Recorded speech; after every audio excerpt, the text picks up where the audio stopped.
네, 안녕하세요. 수험생 여러분. 반갑습니다. 이제 기본 강의가 마무리되고 나서 좀 시간이 흘렀죠. 그죠? 기본 강의 들었던 내용들은 제대로 복습을 했을 거라고 믿고요. 그걸 발판 삼아서 이제 오늘부터 여러분 당락을 좌우하게 될, 합격을 좌우하게 될 이 사례에 대한 강의를 이제 오늘부터 본격적으로 시작을 해 보도록 하겠습니다. 뭐 책은 이미 출간이 됐죠. 그 책이 약간 출간이 늦어진 것은 그 행정기본법 때문에 그래요. 그 행정기본법을 반영해가지고 이 책을 구성하다 보니까 시간이 약간 작년보다 며칠 좀 딜레이 됐어요. 예, 좋습니다. 어쨌든 여러분들 그 기본 지식이 바탕이 돼야, 기본 강의가 바탕이 되어야만 이 사례도 자연스럽게 해결이 될 수 있습니다. 이 사례 강의에서는 어떤 기본적 내용을 자세히 설명하는 강의가 아니고요. 여러분들이 기본적 지식을 바탕으로 실제 사례를 어떻게 해결하는지 그 방법론을 중심으로 여러분에게 강의를 하게 될 겁니다. 뭐 세부적인 학설 대립이라든지 뭐 판례 이 부분들은 기본 시간에 다 배웠기 때문에 저는 이제 목차 구성하는 거랑 그 다음 논점 추출하는 거, 그 다음 사안 포섭 이런 부분에 중점을 두고 강의를 진행하게 될 겁니다. 아시겠죠? 자, 일단 교재를 잠시 한번 보시면요. 그 목차를 잠시 한번 보시면 총 3편으로 구성이 되어 있어요. 그죠? 그 1편은 경찰행정법 사례 해결 방법론이라 해가지고 제가 꽤 많은 양을 투입을 하고 있습니다. 사실 이 부분만 제대로 이해하신다면 어떤 문제가 출제되더라도 기본적인 답안 구성은 크게 어려움을 겪지 않게 될 겁니다. 그래서 제1편 경찰행정법 사례 해결 방법론 이 부분을 꼼꼼히 반복해서 학습할 수 있도록 하시기 바랍니다. 아시겠죠? 그 다음 제2편부터가 이제 본격적인 사례 연습으로 넘어가게 될 겁니다. 제2편은 이제 경찰행정법 총론해가지고 사례를 총 42개로 구성이 되어 있을 겁니다. 그죠? 그 다음 이제 제3편 경찰행정법 강론, 특히 여러분들은 경찰행정법 시험이기 때문에 이 부분이 특히 또 중요하겠죠. 그죠? 그 관련해서 한 10몇 개의 사례가 구성이 되어 있을 겁니다. 그래서 총 54개의 사례로 구성이 되어 있어요. 아시겠죠? 이 정도만 풀게 되면 아마 거의 다 커버가 되게 될 테니까 무엇보다 여러분이 중요한 건 일단 기본적인 학설, 판례 이건 기본 강의를 통해서 숙지가 되어 있으셔야 되고요. 이 사례 강의는 다시 강조하지만 논점을 추출하고 추출된 논점을 논리 정연하게 여러분이 구성하고 그 다음 개별 쟁점별로 사안을 어떻게 포섭하는지 그 부분에 중점해서 공부를 하시기 바랍니다. 아시겠죠? 예, 좋습니다. 자, 그러면 먼저 제1편 경찰행정법 사례 해결 방법론부터 공부를 한번 해보도록 하겠습니다. 미리 여러분들 예습도 좀 하시고요. 그 다음 저랑 같이 또 학습을 하고 또 복습하고 이런 3단계 과정을 밟아서 학습을 진행하시기 바랍니다. 자, 그러면 제 2페이지 한번 펴보실래요? 그 행정법 사례 해결이라는 해가지고 부분 있죠? 여기서부터 한번 출발을 해보도록 하겠습니다. 자, 칠판 잠시 보실래요? 자, 일단 간단한 사례를 하나 가지고 이제 사례를 어떻게 구성해 가는지 같이 한번 보도록 할게요.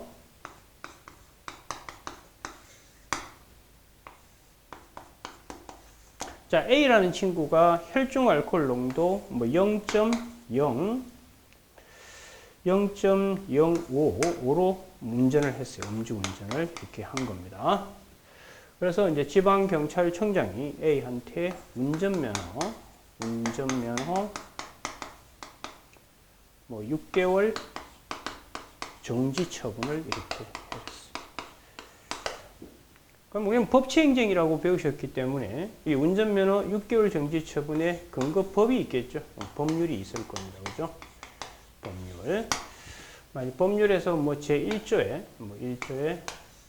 혈중 알코올 농도가 뭐 0.03 이상이면 6개월 이하 운전면허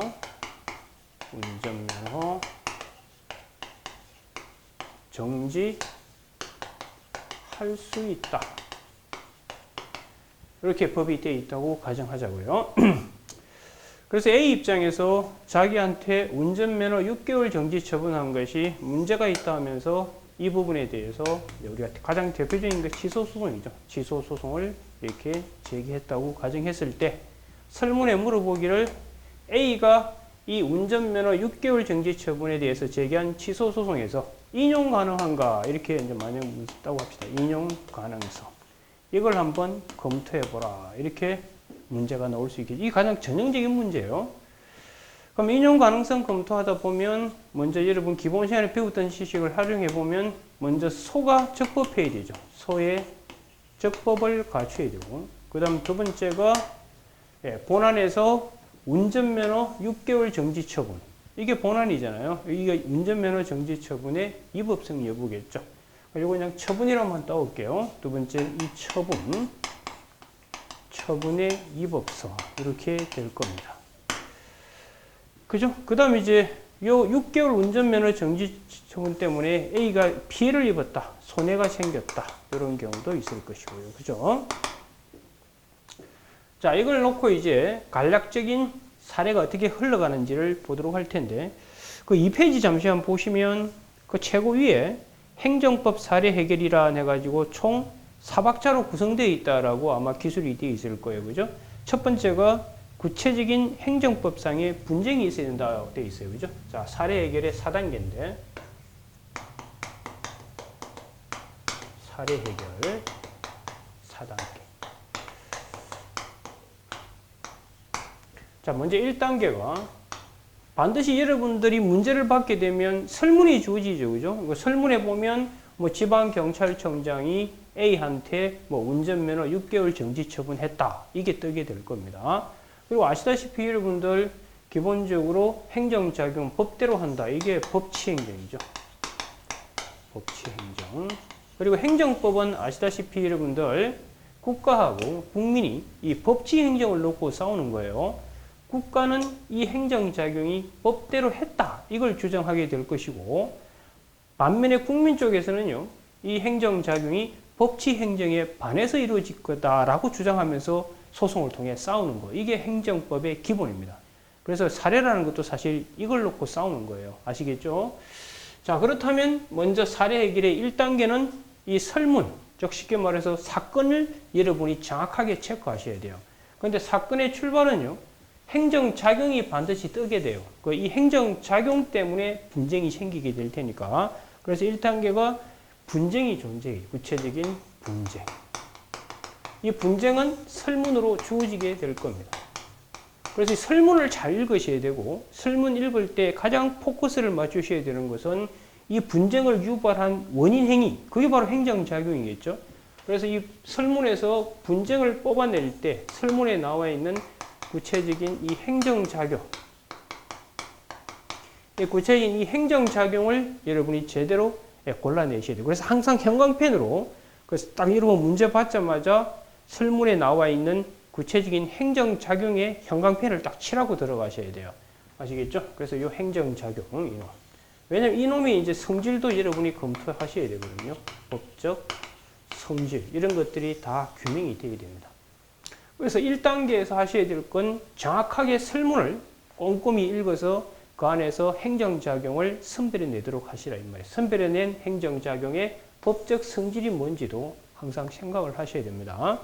법적 성질은 아시다시피 크게 두 개로 나뉘는 거예요. 첫 번째, 저 행정작용이 강학상, 소속이 어딘지. 강학상, 소속이 어딘지 이걸 밝혀내야 되고 두 번째, 기속인지 재량인지 이걸 또 밝혀내야 됩니다. 왜 그런가는 좀 이따가 설명을 하도록 할게요.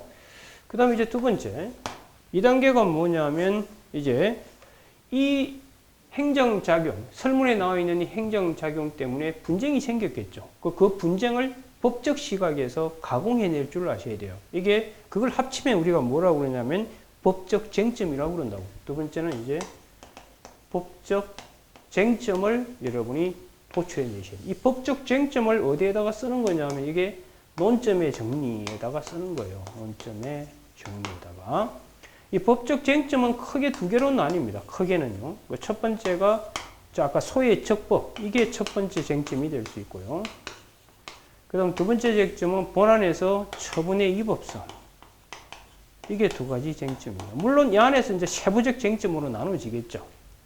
그래서 이 소의 적법 단계에서는 이제 여기서 이 분쟁에서 A가 과연 소의 적법을 충족했는가 안 했는가 그게 하나의 또 쟁점이 되겠죠, 그죠? 그래서 이 소의 적법에서는 대표적으로 여러분들 뭐 원고 적격부터 그다음 뭐 소의 이익 이런 거 여러분 시험에서 가장 중요한 것이 원고 적격, 소의 이익, 그다음 대상 적격 이런 것들이 이 문제에서 쟁점이 되고 있다면 논점 정리에서 사안의 경우 A가 원고 적격이 있는지 문제가 된다. 이런 식으로 답안의 기술이 되게 될 거고요. 뭐 소이익이 문제된다면 소이익이 있는지, 대상 적격이 충족되고 있는지 이게 문제된다라고 이렇게 하시면 되는 거예요.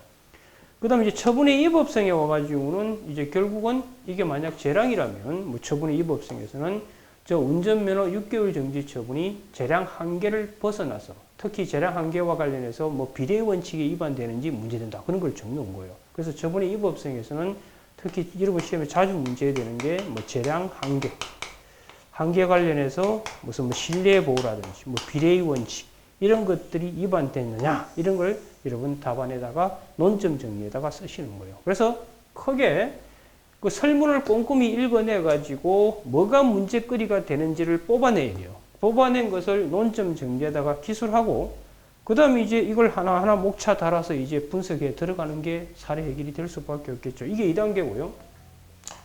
그 다음에 이제 3단계는 뭐냐 하면 그러면 만약에 그 쟁점이 원고 적격이 문제가 되는 쟁점이다.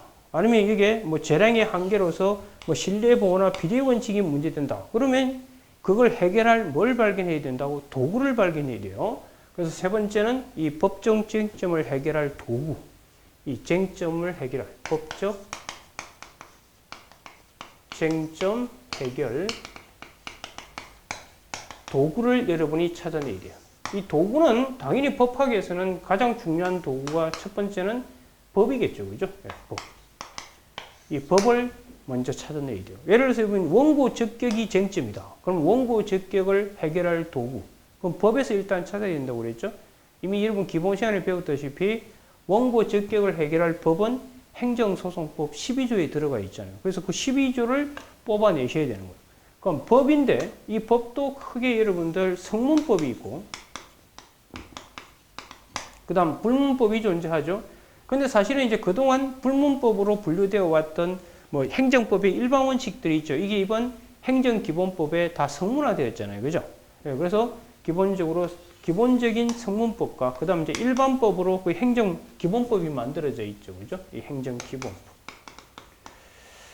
여러분들 앞으로 시험에서는 이 행정기본법 활용을 잘 하셔야 돼요. 여기에 들어가 있는 여러분들 뭐 그 비례 원칙, 그 다음 평등 원칙, 그 다음 여러분들 신뢰보호, 그 다음 부당결부 이런 등등등을 여러분이 이제 활용을 하셔야 됩니다. 그리고 이제 성문법이 있다 하더라도 이 성문법의 의미를 해석해야 돼요. 의미를 해석해야 돼요. 우리가 원고 적격이 문제가 되는 도구, 원고 적격이 쟁점일 때 그게 적용할 수 있는 도구는 행정소송법 12조가 있잖아요. 근데 그 12조에 누가 원고 적격이 있다고 되어 있죠? 법률상 이익이 있는 자가 있다고 되어 있잖아요. 그죠? 그럼 거기서 말하는 법률상 이익이 뭔지 이런 것들을 이제 해석을 하셔야 돼요. 그 해석에 대한 학습, 그 다음 판례, 그 다음 검토하셔가지고 이 검토된 거 갖고 이제 사안의 포섭을 하는 겁니다. 그래서 원고 적격이 있다 없다 이렇게 결론이 나는 거예요. 아시겠죠? 그 다음에 이 행정기본법은 주로 이제 재량에서 이제 많이 활용을 하게 될 겁니다. 재량이라든지 이제 부관. 이 부관의 위법성을 판단할 때 본안에서 이걸 활용을 하게 될 겁니다. 이해가 되시죠? 자, 그 다음에 이제 두 번째, 법이 없는 경우가 있겠죠? 대표적으로 법이 없는 경우가 뭐냐면 도구를 법에서 일단 1차적으로 찾아야 되는데 법이 없다. 그럴 때는 이제 학설 판례가 해결을 할 수밖에 없어요. 대표적인 예가 여러분들 처분사의 추가 변경이라든지 하자 승계 같은 법이 없는 경우. 대표적인 예가 여러분들 뭐 하자 승계라든지 그 다음 처분사유 추가 변경 이런 것들 처분 사유 추가 변경 이런 것들 하자 승계 처분사유 추가 변경 이건 다 처분의 위법성과 관련된 쟁점이에요. 그죠? 하자가 승계되면 앞에 있는 하자가 뒤로 넘어오게 되면 뒤끝도 하자가 있는 것으로 해서 위법성이 있게 될 거고요. 처분사유 추가 변경도 피고 행정청 쪽에서 처분의 적법성을 유지하려고 하는 노력들이 있잖아요. 그죠? 그럼 이런 것들이 이제 쟁점이 될 수 있겠죠. 그럼 이런 쟁점을 해결할 법이 없어요, 지금. 없을 경우에는 이때는 어떻게 해야 된다? 학설 판례 가지고 해결할 수밖에 없어요. 아시겠죠? 그래서 일단 사례 해결에서 3단계까지 설명했습니다. 1단계는 설문을 잘 읽어가지고 그 분쟁거리가 나와 있을 거 아니에요. 그 분쟁거리에서 법적인 관점에서 쟁점이 되는 걸 도출해 내셔야 됩니다.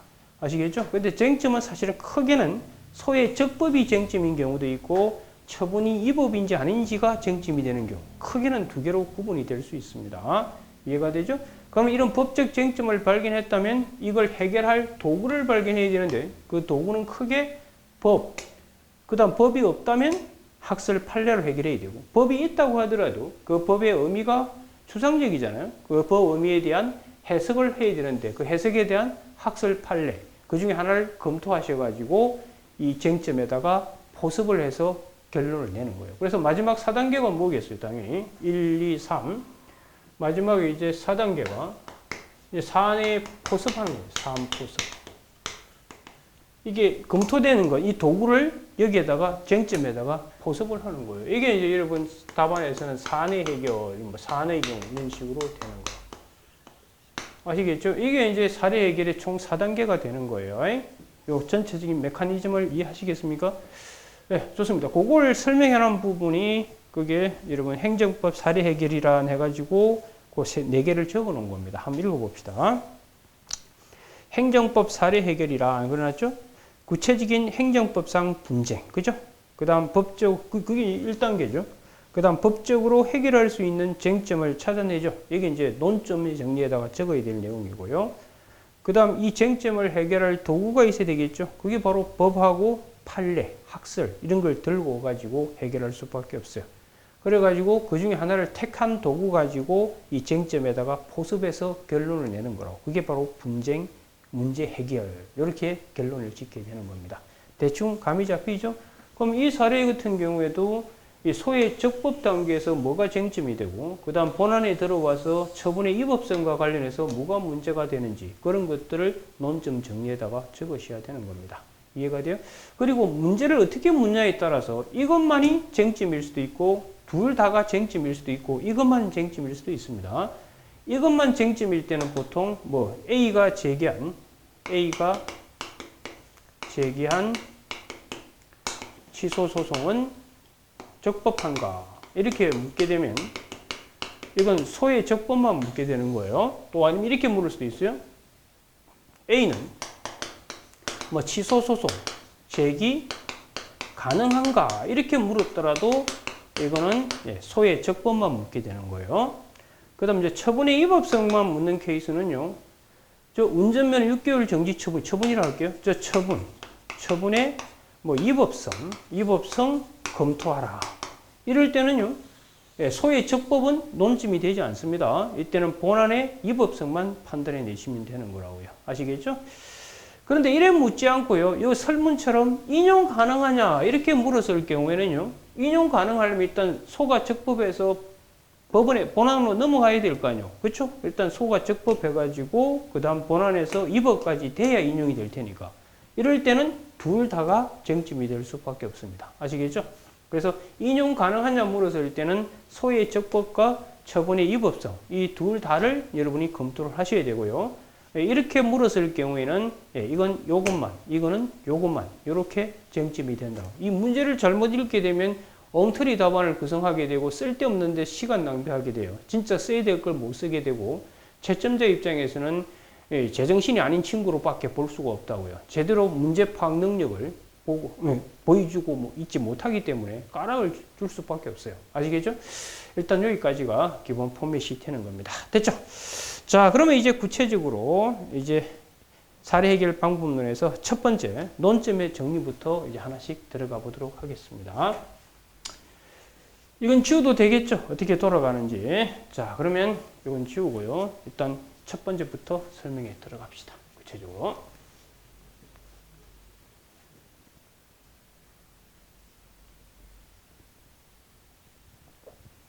그럼 첫 번째가 이제 논점의 정리에 해놨어요. 그죠? 논점의 정리. 이렇게 되어 있어요. 그죠? 그럼 이제 방금 4단계에서 봤다시피 결국 설문을 여러분이 꼼꼼히 읽게 되면 거기서 뭐가 법적 쟁점인지, 법적 쟁점은 제가 크게 두 개라고 그랬어요. 크게는 세부적으로 들어가면 또 그 안에서 또 나눠지겠습니다만 1단계는 소의 적법이 쟁점일 수 있고요. 그 다음 두 번째 처분이 적법인지 위법인지 이것이 쟁점일 수 있다. 이렇게 설명을 했습니다. 자, 그럼 논점 정리해서 한번 읽어보도록 할게요. 설문의 사실관계. 이게 이제 설문의 사실관계가 아까 사례 해결에서 1단계죠. 그죠? 행정법상의 구체적 분쟁이 나와 있겠죠. 거기서 법적인 쟁점을 이제 뽑아내야 돼요. 그 뽑아낸 쟁점을 논점 정리해서 이게 문제된다. 이게 문제된다. 이렇게 여러분이 언급을 하시면 되는 겁니다. 그죠? 그래서 법적인 쟁점을 간단 명료하게 언급하면서 검토 대상을 지적해 줘야 돼요. 결론을 미리 논점 정리에 쓰시면 안 돼요. 이런 점이 문제가 된다라고 운만 띄우셔야 돼요. 그리고 운 띄운 것을 이제 본론에서 하나하나 여러분들이 입증해 가는 거죠. 그죠? 그래서 내 말 맞지 하고 이제 결론을 내는 거라고요.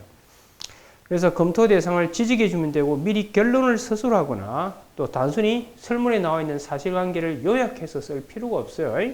법적 쟁점이 뭐냐만 언급을 하시면 되는 겁니다. 그래서 즉 주어진 사례에서 무엇이 법적으로 문제되고 그리고 그것이 왜 문제가 되는지 언급하면 되는 거예요. 아시겠죠? 그리고 법적인 쟁점은 하나일 수도 있고 보통은 여러 개가 존재하겠죠. 하나만 쟁점인 건 잘 출제를 안 하겠죠.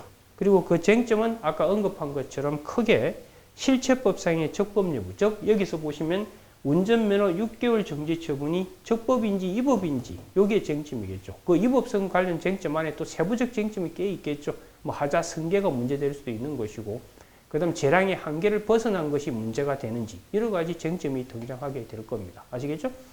그 다음은 이제 요 소의 적법이 문제겠죠. 그 다음은 쟁송법상 쟁송 제기 요건 충족 여부 그게 바로 소의 적법이 쟁점이 되게 되는 겁니다. 여기까지 이해되셨죠? 그래서 논점의 정리에서는 법적 쟁점을 여러분들이 도출해 가지고 이걸 언급을 하면 되는 거예요. 그리고 법적 쟁점은 아까 언급한 것처럼 크게는 소의 적법에서 문제가 되는 쟁점이 나올 수도 있고요.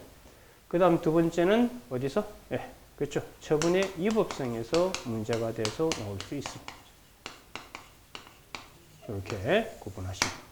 여기 이제 논점 정리해서 여러분이 해결을 하시면 되는 것이고요. 그 다음 이제 두 번째. 이제 아까 제가 그 설문 읽을 때 항상 조심해야 될 것이 이 설문에 항상 행정작용이 뭐가 있는지 이걸 반드시 체크하라고 그랬잖아요. 그죠? 체크한 다음에 이놈의 성질, 이놈의 도대체 기본 바탕이 뭔지를 끌어내야 되는데 그걸 크게 두 가지 각도에서 끌어낸다고 얘기를 했었어요. 그래서 두 번째가 행정작용의 법적 성질이죠.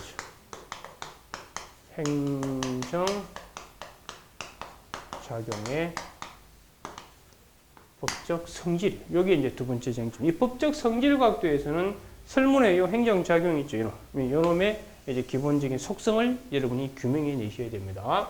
그래서 행정작용의 법적 성질은 크게 두 가지 각도예요. 하나는 설문에 있는 설문상 나와 있는 이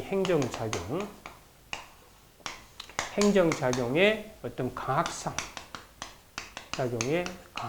소속을 언급해야 돼요. 쉽게 말해서 저것이 행정행위인지, 그죠?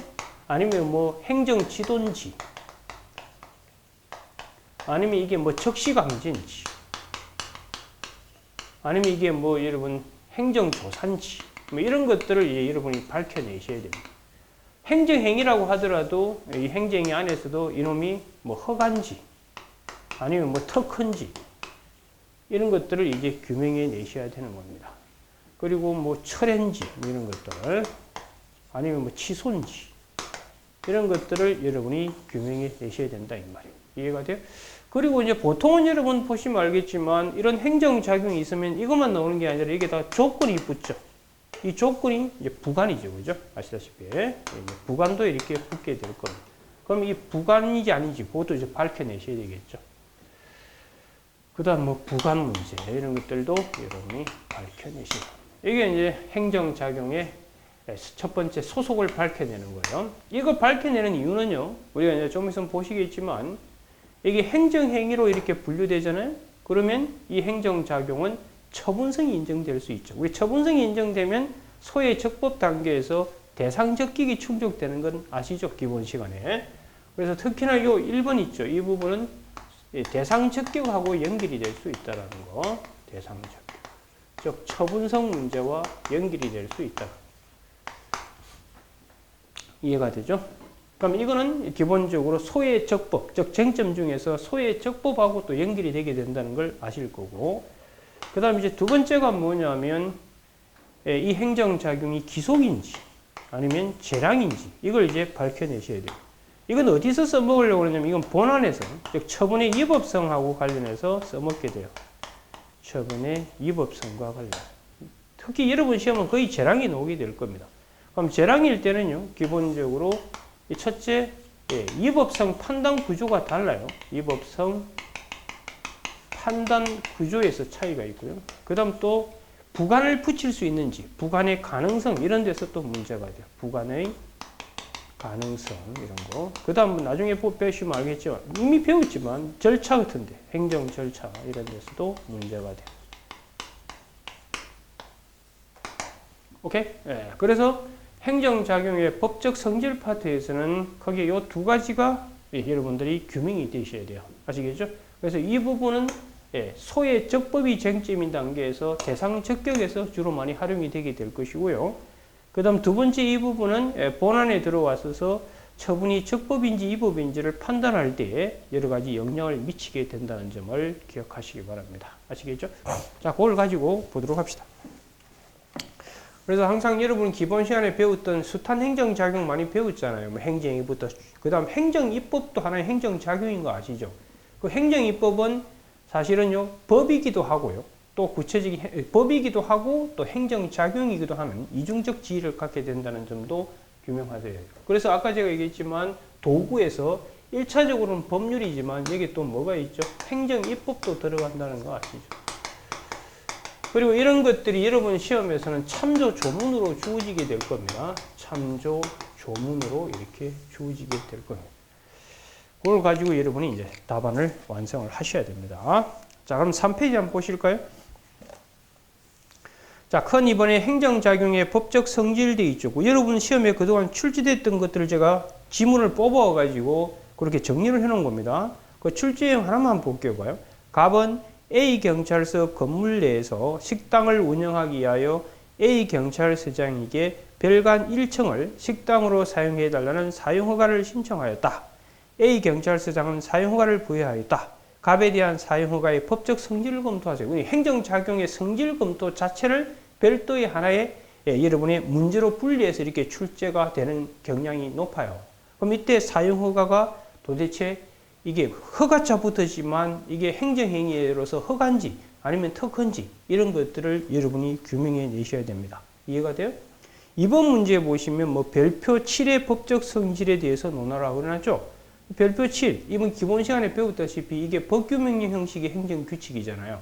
그럼 행정입법이죠. 그럼 행정입법도 하나의 행정작용이라고 그랬잖아요. 그러니까 이게 도대체 법규명령 형식 행정규칙인데 이게 법규명령으로 봐야 되는지 행정규칙으로 봐야 되는지 그런 것들을 여러분이 규명하셔야 된다 이 말입니다. 그 다음 3번에 보시면 해상항행 보호조치의 법적 성질, 이 해상항행 보호조치 이게 적시강제인지 뭔지 이런 것들을 규명을 하셔야 되겠죠. 4번에 검사행위, 이건 조사겠죠. 행정조사인지 아닌지. 5번에 뭐 가스총 사용, 이것도 적시강제겠죠. 예, 그런 것들을 여러분이 규명해 나가셔야 된다 이 말입니다. 감이 옵니까? 자, 그러면 로마제 1번 한번 보실까요?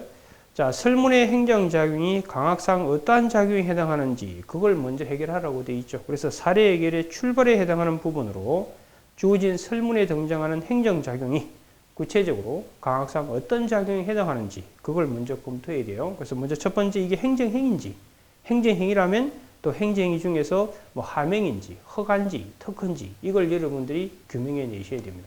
그러려면 먼저 하명의 개념을 알고 있어야 되겠죠. 그래야만 그 개념 쓰고 설문에 나와 있는 행정작용이 그 개념의 포섭이 되면 아 이건 하명이다, 아 그럼 아니다 이런 식으로 여러분이 답안을 기술하게 될 거라고요. 아시겠죠? 그 다음에 이제 혹이 붙어서 나올 수 있겠죠. 그건 부관이겠죠. 그럼 부관이 나오면 그게 부관인지, 부관이라도 또 부관에도 많은 종류가 있다고 배우셨잖아요. 그죠? 그러니까 부관의 종류 중에 어디에 속하는지 그걸 규명해 내셔야 된다는 말입니다. 자, 뒤로 한번 넘겨보실까요? 그 다음 4페이지 보시면 이제 아까 설문 봤듯이 여러분 행정입법도 나올 수 있겠죠. 그죠? 그럼 행정입법 중에서는 특히 여러분 시험에 많이 나오는 것이 행정입법에서는 형식과 그 다음 내용이 이렇게 불일치하는 거. 이게 대표적인 게 뭐죠? 법규명령 형식의 행정규칙. 그 다음 행정규칙 형식의 법규명령. 이게 여러분 시험에 단골로 항상 문제가 되는 거 아시죠? 좋습니다. 그 다음 뭐 사실행위가 또 문제가 되겠죠. 사실행위의 가장 대표적인 여러분들 뭐 적시강제 여러분 시험에서는 행정조사 이런 것들은 다 또 사실행위가 되죠. 근데 또 사실행위를 구체적으로 들어가면 이건 새로운 걸 배우는 게 아니에요. 다시 강조하지만 이 사례 강의에서는 무슨 새로운 지식을 배우는 게 아니라고 제가 다시 강조해요. 기본 강의를 바탕 삼아서 그걸 사례를 풀어나가는 테크닉을 제가 여러분에게 전달하는 거예요. 그래서 가장 중점이 되는 테크닉은 뭐라고요? 논점을 추출하고 추출된 논점을 논리 정연하게 배분하고 그리고 쟁점별로 사안 포섭을 어떻게 하느냐. 여기에 제가 주안점을 두고 강의를 진행하게 된다는 점 다시 강조드립니다. 아시겠죠? 그래서 사실행위는 여러분 기본 시간에 배웠다시피 권력적 사실행위도 있고 뭐 비권력적 사실행위 있는 거 배웠잖아요. 그죠? 그래서 권력적 사실행위의 대표적인 것이 적시강제, 그 다음 강제조사 같은 거. 그죠? 그 다음 비권력적 사실행위의 가장 대표적인 것이 행정지도 같은 경우. 이런 것들이 여러분 시험에서 문제가 될 겁니다. 그 다음 5번에 보시면 기타 행정작용 되어 있죠. 뭐 적시강제. 적시강제가 시험에 나오면 일단은 적시강제인지도 규명해야 되고요. 그 다음 이게 권력적 사실행위인지 아닌지 그것도 규명을 하셔야 돼요. 조사도 마찬가지고 행정지도도 마찬가지고. 됐나요? 자, 그 다음 이제 로마字 2번에 오시면 설문의 행정작용이 기속인지 재량인지 아까 제가 왜 해야 되는지는 설명을 했었어요. 그죠? 그래서 그 기속 재량이 구분이 필요한 경우 있죠. 그게 보면 이제 내용상 하자, 그 다음 뭐 부관, 절차 이런 데서 문제가 될 겁니다. 그 내용상 하자라는 게 결국 여기 보시면 아까 위법성 판단 구조가 달라집니다. 이건 좀 이따 설명을 하도록 할게요. 아시겠죠? 그리고 이제 답안에 쓰실 때는 항상 기속행위와 재량행위 구별 기준을 쓰시고 사안 포섭하셔서 기속이다 재량이다 이렇게 하시면 돼요. 이거 뭐 기본 시간에 다 배웠다시피 1차적으로야 법문은 보고 판단하죠. 뭐 하이한다 돼 있으면 기속인 것이고 할 수 있다고 돼 있다면 재량으로 가는 게 맞죠. 그런데 애매모호하게 돼 있을 경우에 어떻게 하느냐 이런 것들이 여러분 답안 작성에서 포인트가 될 수밖에 없습니다. 여기까지 이해되셨나요? 네, 좋습니다. 자, 거기까지 진행을 하고요. 자, 이제 오른쪽에 오시면 이제 5페이지에 소의 적법 여부로 넘어가죠. 지금 논점의 정리까지 했고, 그 다음 이제 행정작용의 법적 성질까지 설명을 했어요. 그 다음 이제 3단계가 이제 쟁점 중에 하나인 소의 적법, 요 부분을 이제 설명하게 될 거고요. 그 다음 이제 소가 제기되고 나서 시간이 많이 걸리니까 일시적 구제해주는 가구제로 넘어가게 될 겁니다. 그래서 전체 목차를 보시면 그 5페이지가 소의 적법 여부 돼 있죠? 그거고. 그 다음 뒤로 쭉 넘겨보시면요. 4번이 가구제죠. 가구제가 뭔지 아시잖아요. 그죠? 소송 제기하면 소 끝나는데 꽤 시간이 걸리니까 그 사이에 맛이 갈 수 있잖아요. 그래서 임시 구제를 해주는 게 가구제겠죠. 그 다음 5번째가 뭐죠? 본안 판단이죠. 그 본안 판단이라는 건 결국 이 부분이죠. 이게 본안이잖아요. 그 부분. 그 다음 이제 6번째가 이제 뭐가 되겠어요? 판결이겠죠. 이제 결론을 내는 거예요. 그 판결에서 이제 인용이 될지 기각이 될지가 결판이 나게 될 겁니다. 전체 흐름은 이해하시겠어요? 그 다음 여기까지가 이제 전형적인 포맷이고, 그 다음 이제 마지막에 이것 때문에 A에게 초래된 피해가 있겠죠. 피해. 이 피해에 대해서 이제 전부하는 거. 그게 우리가 손해 전보제도. 이걸 배우겠죠. 그럼 이 작용이 적법이라면 손실보상으로. 그죠? 손실보상으로. 이 작용이 위법이라면 뭐 손해배상. 이런 걸 이제 배우게 될 겁니다. 그쵸? 그 다음에 이제 기타로 배우는 게 뭐냐면 이쪽으로 가는 거. 반대로. 이거 지금 국가 쪽에서 국민을 향해 내려오는 거지만 반대로 국민 쪽에서 국가로 가는 거. 이 대표적인 게 여러분들 뭐 신고 같은 경우. 사인의 공법행위 배우셨죠? 그 다음 행정개입 청구권 같은 거, 뭐 행정개입 청구권, 뭐 이런 것들을 여러분, 그 다음 정보공개 청구, 정보공개. 이런 것들을 여러분이 배우게 될 겁니다. 이해가 돼요? 거기까지가 그 뒤에 넘겨보시면 여러분들 그 큰 7번이 손해정보제도죠. 그죠? 그 다음 뒤로 넘겨보시면 20페이지에 기타 논점 나와 있죠. 이게 바로 이제 기타 논점이 되는 것이고, 그 다음 마지막에 이제 강론이죠. 여기까지가 이제 행정법 총론의 기본 포맷이 완성이 된 것이고요. 강론은 이제 별도로 이걸 바탕으로 해서 경찰 행정법의 특수한 법리들이 몇 개 있는 것만 따로 떼서 공부하시면 전체가 완성이 되는 겁니다. 아시겠죠? 자, 그러면 이제 지금 교과서상으로 여러분들 4페이지까지 설명을 했고요. 잠시 쉬었다가 5페이지 큰 3번 소의 적법 여부부터 다시 시작을 하도록 하겠습니다.